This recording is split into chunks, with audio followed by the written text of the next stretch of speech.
Simon, it's very good to see you. The last time that we spoke to each other, I was sitting in the car hoping that the signal would not disappear on the telephone while I was in a car park, which was also the entrance to a quarry. So it's quite nice to be doing it in a rather more civilized way.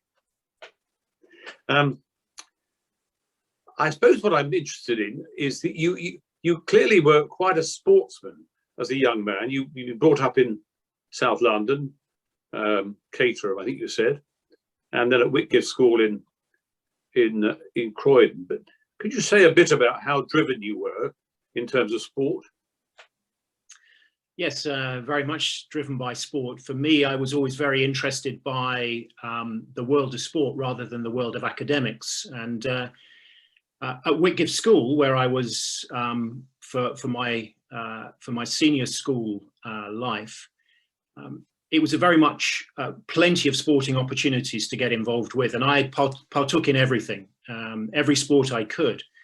But it was actually during that period that I started to realize there were certain disciplines that I was particularly good at, running, swimming, and a rather more obscure sport, fencing, which I got into really through my father, having learnt a little bit about fencing on a family holiday. School offered that, and I got into modern pentathlon and fencing whilst at school. So most of my life was spent in my schooling life. Most of my life was spent doing sport. And that was on an international level eventually, wasn't it? Yeah. So I would describe it sort of as a professional in what was then an amateur world. We would compete 2 or 3 sports a day when you're doing a multidiscipline sport like modern pentathlon. So that is horse riding, fencing, shooting, swimming, and running. And that led me up to through various regional competitions. It led me up to the national team, and I competed for Great Britain for a number of years, and actually made the World Championship team, but sadly not an Olympics team. And talking then of international sports, what do you make of the grand U-turn, which you've just seen happen in the last 24 hours in terms of football? Well, isn't that fascinating? I think that's a real classic example of forgetting who your audience is. And the fans have spoken, and I'm glad that the decisions have been made. I have to say this, and I have to clearly sort of state my colours. I am not a football person. I did rugby at school, and so my sport is I've very little interest in the world of football. But for me, it's fascinating to see how if you forget who your audience is, if you forget who your customer is, ultimately you'll have a downfall off the back of that. Yes, it's interesting. The last example I can think of this not happening quite so immediately and dramatically was with the campaign for real ale. When, if you remember, everyone had gone over to those dreadful gas-filled canisters in pubs and so on, and eventually the campaign for real ale thing was so effective that pubs were just forced back into, and now it'd be a pretty rum pub you went to that didn't have any beer on draft properly. Yeah, and that was a long, talking in the corporate world, that was a long evolution for CAMRA really to make its impact. The big corporates were not interested. They were dominating the supply of industrial developed beer. Some were very good quality, but the campaign for real ale was just a grassroots a movement that took a long time to establish, and look how it's now become part and parcel of what we take for granted. Craft beer, small breweries, that's what you now find when you're in the pub estate. But in a way, it's also another thing of people having forgotten who their fans were, as it were. Correct. Yeah. Okay, well, that's really interesting. Yeah, my father was a great sportsman, like you, in lots of different ways. He was a footballer, cricketer, boxer, runner, rower, and I was absolutely useless at all of them. But I think I could have been okay, I think, if I had actually realised early, it was long distance running, but I didn't really start until my sixth full years at school, and by then it was too late. Anyway, let's move on. But that did take you to a sports focused university. Yeah, and that was more by luck than by design. In my final year at school, a rather seminal moment, the headmaster took me into his study and said, "You're going to fail all your A-levels." In those days, I was, as I say, competing literally every day, 3-4 days, 3 or 4 sports a day, and there was little time for school work. So with such a clear message from the headmaster, that did make me realize that, as I say, living in this sort of professional in an amateur world, that I didn't want to have a career of sport. I actually wanted to have a commercial career. And so I chose Loughborough to do management sciences, particularly because Loughborough in those days offered a thick sandwich. So a year in industry, and I've always been very practically orientated, and I was attracted by the opportunity to get out into the commercial world and to make sure, while I was still in an academic environment, whether that was really what I wanted to do. And I was rather lucky to spend my year in industry, not in some industrial conglomerate here in the UK, but actually working for Walt Disney World in Florida, which was quite an experience. That sounds pretty good, I must say. Yeah. And then what's particularly interesting, I think, for all of us stationers, is that you haven't, well, rather in a very different way, I haven't spent all of my time in publishing, printing, or journalism or whatever. I've done some writing and so on and so forth. But again, your much of your life has been spent food and drinks industry. So I mean, you were with Schweppes, and then Mars, and then Cadbury, and then Coca Cola UK, and so on. So I think that's really fascinating for us all, because you know we don't get much of an insight into those things. Did you go first of all to straight into Cadbury, into Schweppes? Yeah, I mean, in those days, the thing to do was to get on a graduate entry program, and across the different programs that were on offer, Cadbury Schweppes offered a program that was very attractive for me in those days. I went and joined as a marketing trainee, did my graft as a salesperson, and actually for a period of time, in those days, people wanted to be in the world of marketing. It was the, if you like, the preferred career route to take. I actually jumped out of that, and after a period of time in marketing, got into sales because I felt multidiscipline was going to be a benefit later in life. And that took me into the Mars company. So Mars came and knocked on the door and offered me a sales role. And I joined the Mars group in the UK initially, before expanding into a European role.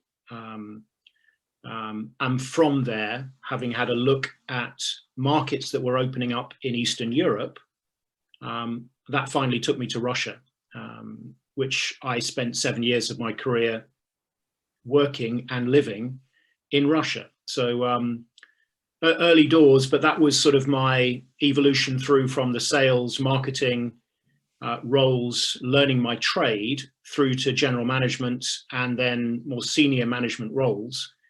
Going to Russia as marketing director, and then moving across to run a business stream, ice cream, which was a new product that the Mars group were pursuing.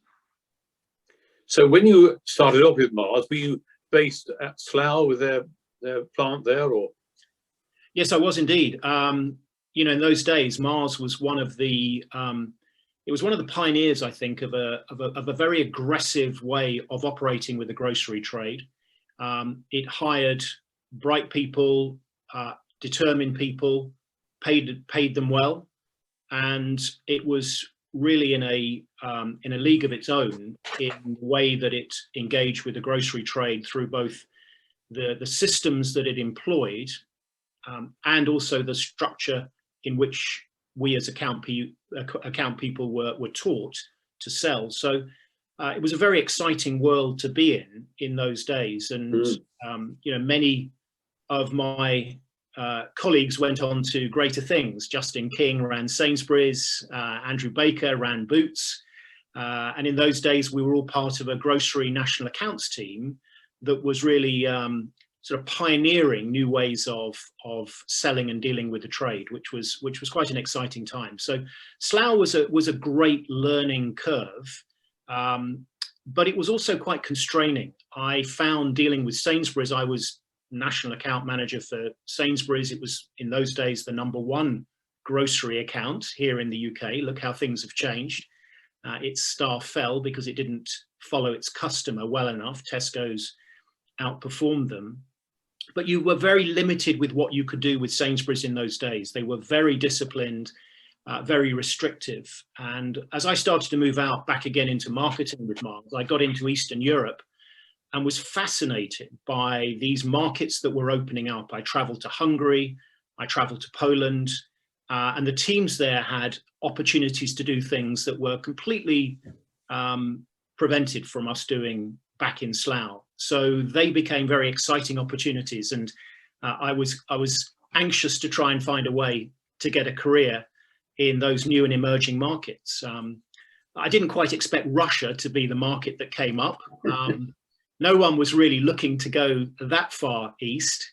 And in those days, in 1993, when I went, it was deemed to be quite a hardship role. There was very little of the infrastructure in Russia that there is now, but it was an exciting challenge, and I took it on. And I think I'm right in saying that this is always fascinating, because I'd always assumed that Mars bars were called Mars bars because someone had looked up in the sky and thought, oh, we'll name it Ultra Planet. But actually, the company was run by a Mr. Mars, or started. It was. It's a family company. It was run by Forrest Senior. Well, rather, it was initially run by Frank Mars in the States. And he had made a product called the Milky Way bar. And the Milky Way bar is what we know in this country as Mars, because Frank fell out with his son, Forrest, put Forrest on a plane with a few £1,000s in his pocket, and Forrest flew to the UK, saw a sign that said retail properties in the Slough estate, which was in those days an emerging retail estate, one of the first of its kind in the UK. And Forrest Mars came to the estate and made the same Milky Way bar that his father was making in the States. He made it in a garage, and he cycled around and he sold it to these businesses on the estate. And he put his name on it and he called it the Mars bar. So that's why if you travel back to the States, you will find that what we call the Mars bar is in fact the Milky Way bar back in the States. And that's the root. That's fascinating. And just before we move on to Russia, which we must move on to Russia, when you were with Schweppes, where were you based then? So Schweppes, I was based in St Albans. The commercial side of the business was in St Albans. There were a number of different facilities. Dollis Hill was another big R&D site, but I was based in St Albans. So now let's move on to Russia. You must have at least one. Having done many trips myself to Russia, I have a few tales I could tell, but you tell us one of your tales. Wow, I could tell you tales for days. Going to Russia in 1993 was quite an experience. The market was only just opening up. The Communist Party had effectively started, well, it had been dismantled in 1991. The Soviet Union was falling apart. Commerce was really at its early stages. And, to give you a sense of this, we would get on a plane, we would hire a plane as we built our distributorships. We would hire a plane and we would fly around the Soviet Union finding distributors. So we'd hire a Tupolev 124, a small Russian-made plane, and we'd go out for 2 weeks. And I remember having arrived in 1993, very rapidly I was on a trip to Siberia and Vladivostok, the Far East. And one day we were on this plane flying to get to Vladivostok, you had to hop because it was a small plane. It couldn't make it all the way. 11 hours over one country, vast country is Russia. And the pilots came back and they said, I'm afraid we can't make it into Vladivostok. There's a snowstorm coming up. We're going to divert and we're going to head off to Khabarovsk. Khabarovsk is a few thousand kilometers north of Vladivostok up the coast. Anyway, as we were heading towards Khabarovsk, the pilots came back on and said, we've got problems. The snow's coming in faster than we're going to make it. We're not going to be able to land to Khabarovsk. We're going to have to redivert. And at which point it started to become pretty clear that we were running out of aviation fuel and we needed to get the plane on the ground. The only place we could land was on a military airbase, which back in 1993, with foreigners on the plane, you can imagine this military airbase went to full alert. And as we landed, there were all these little huts on the side of the runway illuminated with MiG aircraft on standby, ready to do whatever was required as these foreigners came in to land. So we asked for aviation fuel. It took a while for us to negotiate that. It took us most of the evening. It wasn't a very easy process with the Russian military to get aviation fuel. And we were asking for plane steps to get off the plane. It was freezing cold, it was in winter, and with no heating on the plane, it got cold very quickly. And we were denied. No, you cannot get off the plane, you're not allowed to be anywhere on the airbase, was what came back. And this went on for about 2 or 3 hours until the Russian military found that we had Snickers bars on the back of the aeroplane. And we were so far east, they had never seen a Snickers bar. They'd only seen the advertising for it. And so within seconds, steps arrived. And for 2 cases of Snickers bars, we were then up in the officers' mess, drinking vodka, having a fabulous evening, and were unfortunately dragged away by our CEO at the time, who refused to stay and take up the offer of the officers who were going to take us up in MiGs the next day, much to my disgruntlement. But we were back on the plane and off we went to Vladivostok. So 2 boxes of Snickers, that's 48 bars of chocolate, got us in the officers' mess drinking vodka on a place we were not supposed to be. That was quite fun. That's great. Yes, I could tell you a couple of tales similar to that, but that sounds an even better result than we had. But I do remember being in Romania, and we eventually got the government to lend us a plane to take the Archbishop of Canterbury around, and we were given Ceausescu's former private plane. It was perfectly dreadful. It smelt bad and so on. So I thought, well, you know. Anyway, then you went from Mars to Cadbury's, so across the chocolate divide, and then eventually to Coca Cola, where you were the UK CEO. I'll tell you a story about Cadbury's, if I may, though, Stephen. Yeah, please do. Yeah. To Cadbury before we get to the Coke in the UK, but so in Cadbury's we were building factories. We were setting up Cadbury's infrastructure in Russia. Quite an extraordinary experience, bringing in materials to build factories in Russia in those days. But 1998, there was the ruble crash. So for us who were in Russia at the time, the ruble devalued by 78% overnight. And that was quite as you can imagine, a critical moment in time.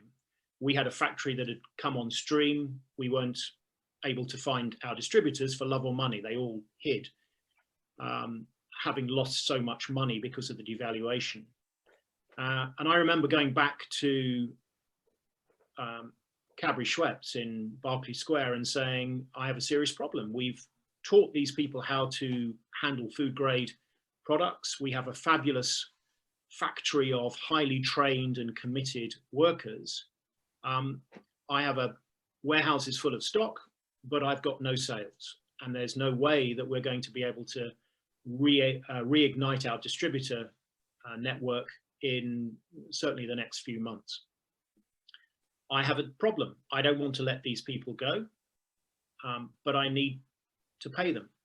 So I'd like to go a very Russian way here, and we'd been speaking with the other factories in Chudovo, which is where our factory was, and they were all going to pay their people in product.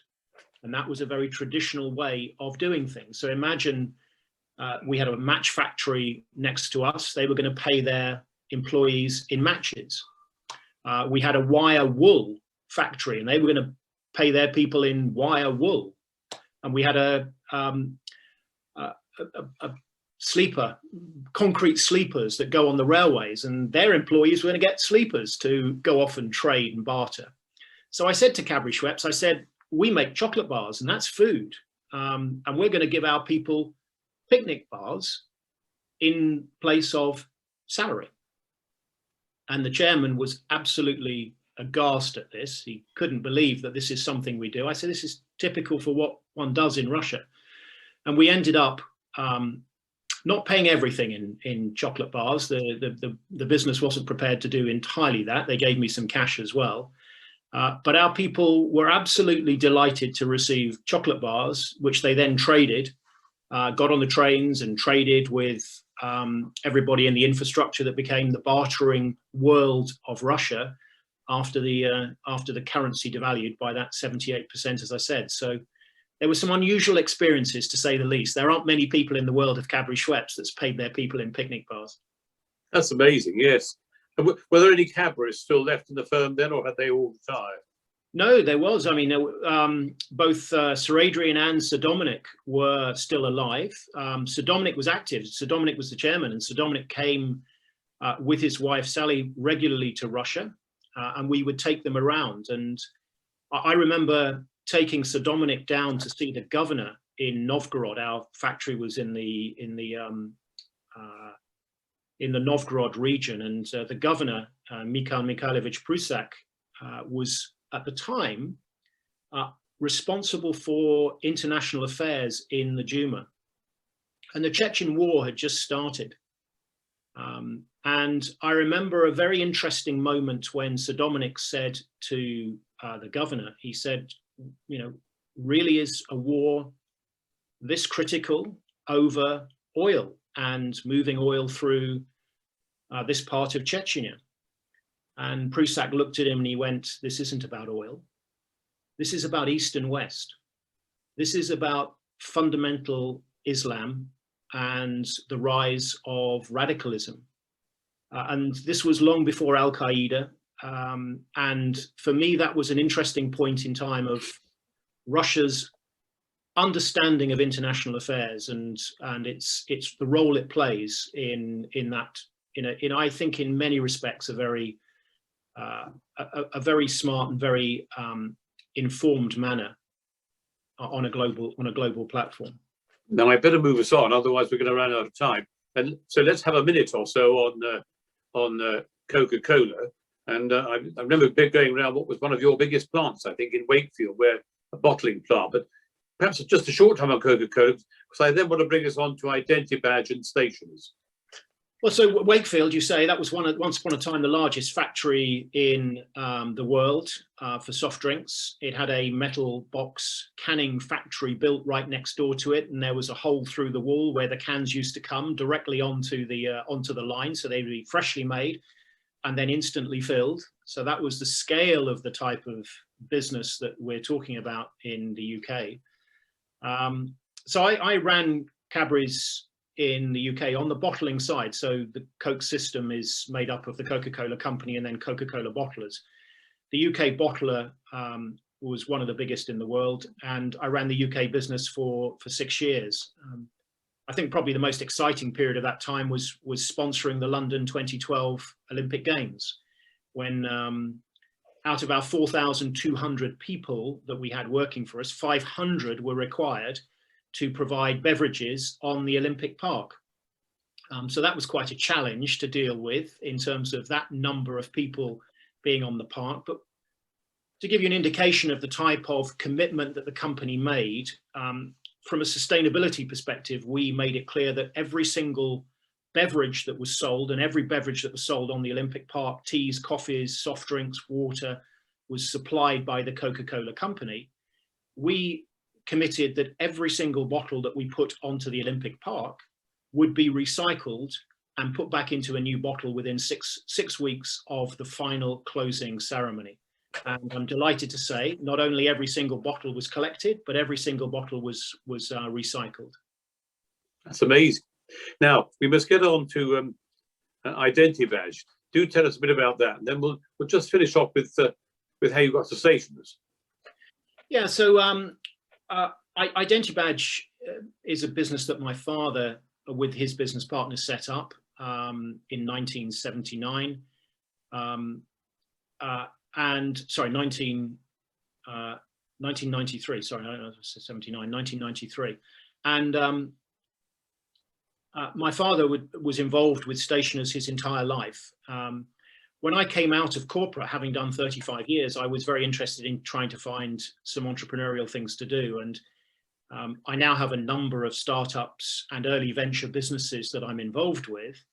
And my father looked at me and he said, look, I want to step back.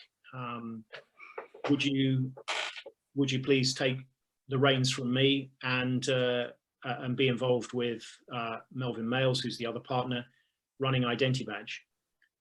Now, most of the businesses that I'm involved with are food and drink, or very much sort of on-trend sustainability, life sciences businesses. So a business in office products is quite a different area for me to be in, but it's part of the portfolio and one of the businesses that I'm involved with. And that's what brought you into Stationers, and your father's link, presumably. Yeah, interestingly, my grandfather and my father were both freemen of the City of London. They were never part of a guild, but they both became freemen, and they were both involved with Stationers.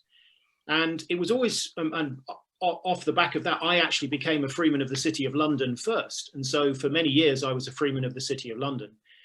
And I was always looking for a guild to join. And at Coca Cola, I was very interested in potentially joining the grocers.